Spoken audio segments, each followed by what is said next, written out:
जय Hind. 10th class. चलिए आगे बढ़ते हैं। पिछले वीडियो में अपन ने क्वेश्चन नंबर 7 तक पढ़ दिया था। क्वेश्चन नंबर 8 पर क्वेश्चन कह रहा है कि यदि ए और बी क्रमशः -2, -2, -2 और बी दिया हुआ है 2, -4 हो तो बिंदु पी के निर्देशांक ज्ञात करना है। बिंदु पी के निर्देशांक ज्ञात करना है ताकि ए पी बराबर 3/7 ए बी, ए पी बराबर दिया है 3/7 ए बी हो और पी रेखाखंड ए बी पर स्थित हो। पी जो है वो रेखाखंड ए बी पर स्थित है। देखिए कुछ इस तरीके का चित्र बना सकते हैं अपन। यहाँ पर ये है बिंदु ए, ये है बिंदु बी, ऐसा ही है। ए के निर्देशांक दिए हुए हैं, बी के निर्देशांक ये दिए हुए हैं। क्वेश्चन कह रहा है इस पर कोई बिंदु है P, इस रेखाखंड पर कोई बिंदु है P, यानी P बिंदु रेखाखंड को किसी न किसी अनुपात में विभाजित कर रहा होगा। क्वेश्चन कह रहा है तब बिंदु P के निर्देशांक ज्ञात करना है। बिंदु P के निर्देशांक तब ज्ञात कर पाएंगे जब अपने को अनुपात पता हो, m1 का मान और m2 का मान। चलिए देखिए निकाल सकते हैं। कैसे निकालेंगे? उसके लिए दिया है AP बराबर 3/7 AB। AP जो है वो AB का 3/7 भाग है। ये जो भाग है AP, ये AB का पूरे का कितना है? 3/7, 3/7। तो बचा हुआ BP, बचा हुआ BP, BP जो है वो AB का, BP जो है वो AB का कितना होगा? AB का होगा -3/7, -3/7 होगा कि नहीं होगा? देखो कैसे होगा। जैसे मान लो पूरे रेखाखंड की लंबाई पूरा 12 सेंटीमीटर है। कितने सेंटीमीटर है? 12 सेंटीमीटर है। और AP अपने को बोल दिया उनने मान लो 3 सेंटीमीटर। AP कितना है? 3 सेंटीमीटर। तो बचा हुआ BP कितना होगा? कैसे निकालेंगे? पूरे में से इतने को क्या करेंगे? घटा देंगे। पूरे में से इतने को घटा देंगे तो 12 में से 3 घटाएंगे, कितना बचेगा? 9 सेंटीमीटर। बचेगा कि नहीं बचेगा? तो यही कह रहा है इसमें। इसमें क्या कह रहा है? इसमें कह रहा है कि जो AP है, इतना जो भाग है वो AB का मतलब पूरे का 3/7 है। पूरे का कितना है? 3/7। तो अपन BP निकाल लेते हैं। BP का मान कितना होगा? कैसे निकालेंगे? तो पूरे में से इतने को क्या करेंगे? घटा देंगे। तो पूरा था AB, AB में से किसको घटाएंगे? AP को। AB में से किसको घटाएंगे? AP को। इसी को घटाएंगे। चलिए देखिए, या इधर देख लो। BP बराबर, इसलिए BP बराबर AB ऐसा का ऐसा ही माइनस AP, AP का मान कितना है? 3/7 AB। ठीक है, इस तरीके से BP बराबर, चलिए देखिए भिन्न हैं कैसे सॉल्व होंगी। एलसीएम लेकर AB के बटे कुछ नहीं, 1 और 7 का एलसीएम 7, 7 का गुणा AB में होगा 7AB माइनस 1 का गुणा 3AB में करेंगे 3AB। तो BP बराबर 7AB में से 3AB घटाएंगे, कितना बचेगा? 4AB, यानी आएगा 4/7 AB।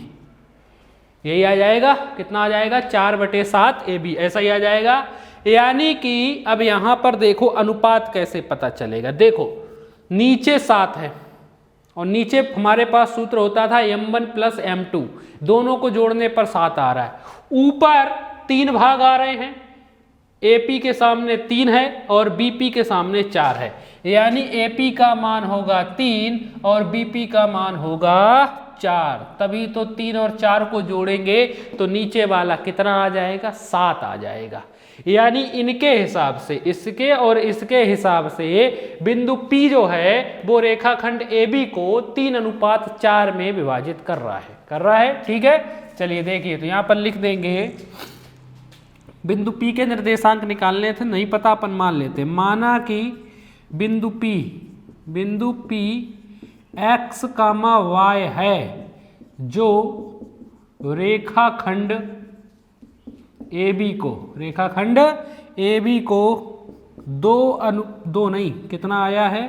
3:4 में विभाजित करता है। ठीक है, तब विभाजन सूत्र लगा देते हैं। विभाजन सूत्र क्या होता है? x बराबर m1 x2 plus m2 x1 upon में m1 प्लस m2। ठीक है, रख दे मान, मैं यही रख देता हूँ सामने। चलिए देखिए, m1 का मान है 3 इंटू x2, तो ये x1 y1, ये x2 y2। ठीक है, m1 का मान तो मिल गया अपने को 3, x2 का मान 2 प्लस m2 का मान 4 इंटू x1 का मान -2 बटे m1 प्लस m2 यानी 3 प्लस 4। सॉल्व कर लें इधर ही, 3 दूनी 6, ये संख्या प्लस की है माइनस की, गुणा में चिन्ह आएगा माइनस का, 4 दूनी 8 बटे में 4 और 3 7 बराबर 8 में से 6 घटाएंगे तो -2/7। ये आ गया x का मान, आ गया x का मान, बिंदु P का पहला निर्देशांक पता चल गया -2/7। अब y बराबर सूत्र लगा दें, y बराबर m1 y2 plus m2 y1 upon में m1 प्लस m2। ठीक है, नीचे लगाऊंगा क्योंकि उधर दिखेगा नहीं। चलिए m1 का मान 3 इंटू y2 का मान है -4 प्लस m2 का मान 4 इंटू y1 का मान है -2 बटे m1 plus m2 3 plus 4। y बराबर 3 का गुणा 4 में माइनस के 4 तिया 12, संख्या प्लस की है माइनस की, गुणा में चिन्ह माइनस का, 4 दूनी 8 बटे 4 3 7। तो y बराबर दोनों ही माइनस के आएंगे, चिन्ह तो माइनस का रहेगा लेकिन संख्या जुड़ गई, 12 8 20 बटे में 7। तो ये y का निर्देशांक आ गया, तो अपने को बिंदु पता चल गया, अतः वह है बिंदु P के निर्देशांक x, y माने थे। x का मान आया है -2/7, y का मान आया है -20/7 है। यही क्या हो गया अपना आंसर, आ गया समझ में। तो ये को था ये वाला क्वेश्चन अपने को। ठीक है, चलिए आगे बढ़ते हैं क्वेश्चन नंबर 9 की ओर। क्वेश्चन नंबर 9 देख लेते हैं, क्वेश्चन नंबर 9 क्या कह रहा है। क्वेश्चन नंबर 9 देख लेते हैं।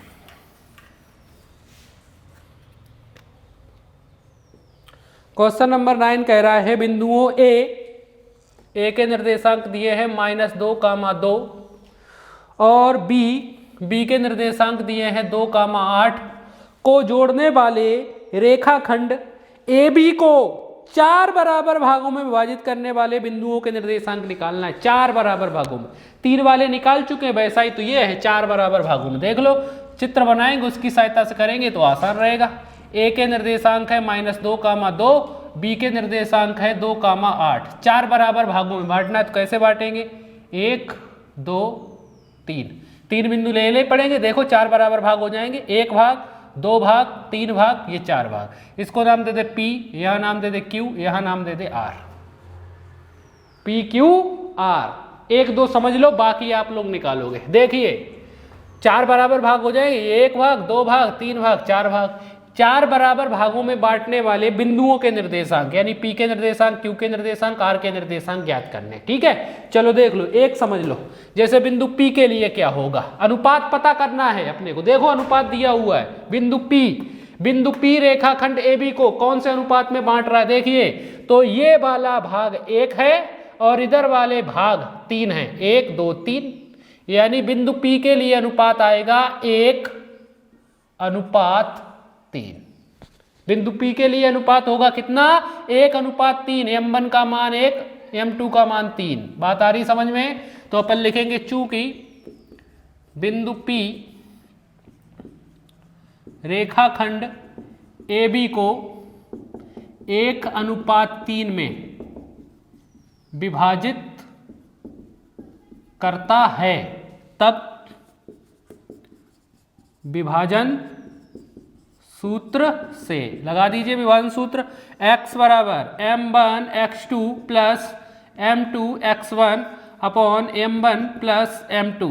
ठीक है, m1 का मान 1 इंटू x2, ये x1 y1, ये x2 y2, x2 का मान 2 प्लस m2 का मान 3 इंटू x1 का मान -2 बटे में m1 प्लस m2 1 प्लस 3, 2 एकम 2 प्लस 3 -2 का गुणा करेंगे, 3 दूनी 6 बटे 3 और 1 4। सॉल्व किया माइनस के, 6 में से 4 गए, 6 में से 2 गए तो 4 बटे 4, 4 से 4 कट गया -1। x का मान आ गया, ऐसे ही y बराबर सूत्र लगा दे m1 y2 plus m2 y1 upon m1 plus m2।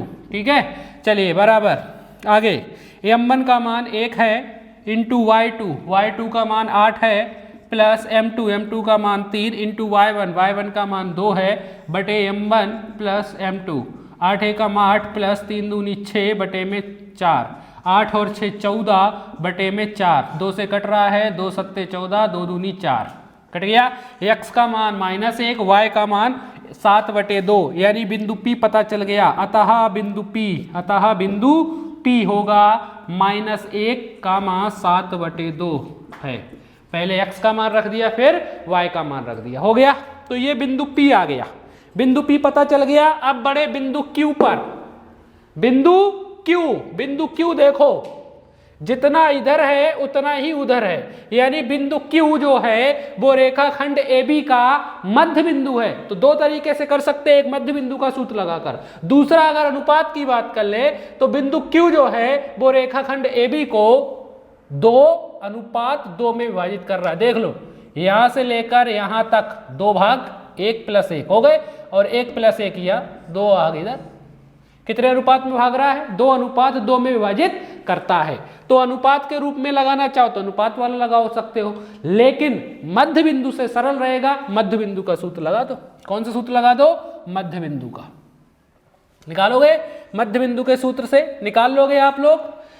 अब मैं नहीं बता रहा हूं, क्यू के लिए मध्य बिंदु का सूत्र लगा दोगे। ठीक है, यहां लिखोगे चूंकि बिंदु Q AB का मध्य बिंदु है, तब मध्य बिंदु का सूत्र लगा दोगे। x बराबर x1 प्लस x2/2, y बराबर y1 प्लस y2/2 निकाल लोगे, Q के निर्देशांक आ जाए। फिर R के लिए बिंदु R जो है, बिंदु R ये रेखाखंड AB को देख लो, यहां से लेकर यहां तक ये 3 भाग हैं और यहां से लेकर यहां तक ये 1 भाग है। 3:1 में विभाजित करता है। चूंकि बिंदु R रेखाखंड AB को 3:1 में विभाजित करता है, तब विभाजन सूत्र से। ठीक है, m1 का मान 3 और m2 का मान 1 रखोगे इस सूत्र में, बाकी मान ऐसे के ऐसे R के निर्देशांक पता चल जाएंगे। ठीक है, तो ये काम है आपका, अब आपको करना है। मैंने यहीं तक बता दिया, आपको हिंट दे दी है, आपको खुद करना है। ठीक है, समझ में आ गया होगा। चलिए देखते हैं तो अब आगे 9 के बाद 10, इस प्रश्नावली का लास्ट क्वेश्चन कह रहा है एक समचतुर्भुज का क्षेत्रफल ज्ञात करना है जिसके शीर्ष इसी क्रम में 3,0, दूसरे को B मान लेते हैं, 4,5, तीसरे को C मान लेते हैं, -1,4, चौथे को D मान लेते हैं, -2, -1 है। चतुर्भुज के समचतुर्भुज है। समचतुर्भुज का मतलब जिसकी चारों भुजाएं बराबर हों, जिसकी चारों भुजाएं बराबर हों, ऐसा बना लेते हैं। A B C D, A के निर्देशांक 3,0, B के निर्देशांक 4,5, C के निर्देशांक -1,4, D के निर्देशांक -2, -1। ठीक है, देखिए तो सूत्र होता है समचतुर्भुज का क्षेत्रफल बराबर होता है 1/2 इंटू पहला विकर्ण इंटू दूसरा विकर्ण। पहला विकर्ण है AC, तो AC का मान निकालना पड़ेगा। AC का मान कैसे निकालेंगे अपन? हमारे पास सूत्र था 2 बिंदुओं के बीच की दूरी लगाएंगे, AC का मान आ जाएगा। फिर दूसरा विकर्ण निकालेंगे BD का मान भी कैसे निकालेंगे? 2 बिंदुओं के बीच की दूरी से। ठीक है, चलिए लगाएं, सूत्र लगा दे या सीधा लिखे, विकर्ण AC बराबर, सूत्र लिख दो पहले। ठीक है, सूत्र 2 बिंदुओं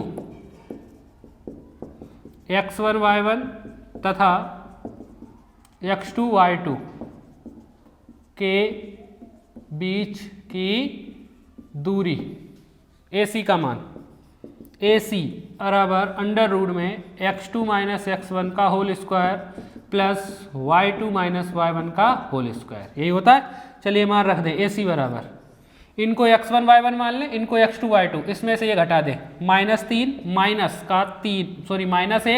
-1 का होल स्क्वायर प्लस 4 -0 का होल स्क्वायर। सॉल्व कर लो।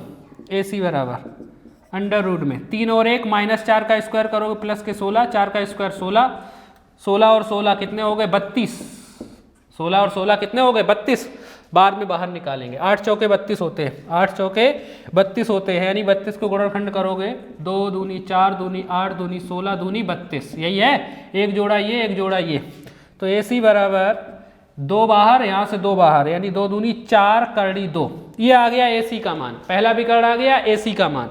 अब दूसरा विकर्ण निकाल ले BD, ऐसे ही लिख देंगे इसी प्रकार, इसी प्रकार। फिर से सूत्र लगाने की जरूरत नहीं है। BD बराबर B और D के बीच की दूरी निकाल रहे हैं, इसमें से इसको घटा लो या इसमें से इसको, किसी में इसमें से इसको घटा लेते हैं। मान लो -2 -4 का होल स्क्वायर प्लस, अब है -1 -5 का होल स्क्वायर, ये लगा दिया, इसमें से इसको घटा दिया, ठीक है, होल स्क्वायर। चलिए, तो BD बराबर 4 और 2 6 हो जाएंगे, -6 का स्क्वायर करोगे प्लस के 36 हो जाएंगे, 5 और 1 6 हो जाएंगे, और 6 का स्क्वायर करोगे 36 हो जाएंगे। तो BD बराबर 36 36 72, 36 दूनी 72 होते हैं, 36 दूनी 72, 6 छंग 36 दूनी 72, तो BD बराबर यहाँ से 6 बाहर आ जाएगा, करड़ी के अंदर 2 बचेगा, ये बचेगा, आ गया। तो दोनों विकर्ण निकाल लिए अपन ने, पहला विकर्ण दूसरा विकर्ण। अब सूत्र लगा दें, समचतुर्भुज का क्षेत्रफल, समचतुर्भुज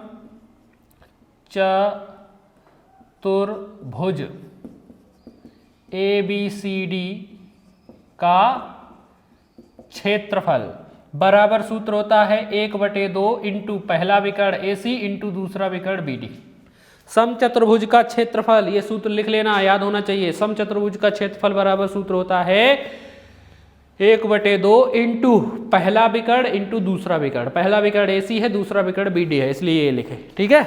चलिए रख दे मान, 1/2 इंटू AC का मान आया था 4 करड़ी 2, 4 करड़ी 2 इंटू BD का मान आया है 6 करड़ी 2। बस इसको सॉल्व कर लो, देखो 2 से 4 कट रहा है या 2 से 6 भी कट रहा है, किसी एक को काट दे, 2 दूनी 4, क्या बचा 2 करड़ी 2 इंटू में 6 करड़ी 2, ये बचा हुआ है। बस इसको सॉल्व कर लो, बराबर इधर ही कर दें, सॉल्व दिखाई दे ही रहा है। बगैर करड़ी वालों का आपस में गुणा कर दो, 6 का गुणा 2 में कर लो, 6 दूनी 12 इंटू में करड़ी 2 का गुणा करड़ी 2 में कर दो, करड़ी 2 का गुणा करड़ी 2 में करोगे 2 आ जाएंगे। अब इनका गुणा किया 12 दूनी 24, तो समचतुर्भुज का क्षेत्रफल कितना आया 24। पीछे इकाई तो लिखी नहीं है, वर्ग सेंटीमीटर वर्ग वगैरह, क्षेत्रफल हमेशा वर्ग में होता है, तो नीचे लिख देंगे वर्ग मात्रक। पीछे क्या लिख देंगे, वर्ग मात्रक, सेंटीमीटर मीटर वगैरह नहीं दिया तो मात्रक। ऐसे AC बराबर 4 करड़ी 2 मात्रक और BD बराबर 6 करड़ी 2 मात्रक, क्योंकि सेंटीमीटर मीटर नहीं दिया है, और क्षेत्रफल हमेशा वर्ग में होता है, तो 24 वर्ग मात्रक। तो ये थी हमारी प्रश्नावली 7.2 जो पूरी तरीके से कंप्लीट हो गई है। 7.2 कंप्लीट, ठीक है। आप लोग इसका अच्छी तरीके से रिवीजन कीजिए, 7.1 और 7.2 का अच्छी तरीके से रिवीजन कर लीजिए। अब 7.3 के लिए सूत्र हैं हमारे पास 2, वो देख लो। त्रिभुज का क्षेत्रफल ज्ञात करने का सूत्र, त्रिभुज का क्षेत्रफल ज्ञात करने का सूत्र मैं आपको बनाने का तरीका बता रहा हूं। यहां मैंने लिख लिया y1, यहां मैंने लिख दिया y2 और यहां मैंने लिख दिया y3, ठीक है। ये गोला जैसा बनाया और यहां लिख दिया x1, यहां लिख दिया x2 और यहां लिख दिया x3, ऐसे ही आपको याद रखना है। चलिए देखिए तो क्या होता है, त्रिभुज का क्षेत्रफल, त्रिभुज का क्षेत्रफल बराबर होता है 1/2, 1/2। यहां से शुरुआत करनी होती है, बाय 2 ऐसे चलेंगे, घड़ी की सुई की दिशा में चलना है अपने को, बाय 2 से शुरुआत करनी है। x1 इंटू में y2 minus y3, y2 minus y3, y2 minus y3, बाहर कितना है x1 तो इंटू में लिखा जाएगा, प्लस अब इंटू में कितना आएगा x2 इंटू में, अब इसमें से y3 में से y1 को घटाएंगे, y3 minus y1, y3 minus y1 हो गया, प्लस अब यहां पर पहुंचे x3 इंटू में, अब y1 में से y2 को घटाया जाएगा, y1 माइनस y2। तो ये त्रिभुज का क्षेत्रफल है।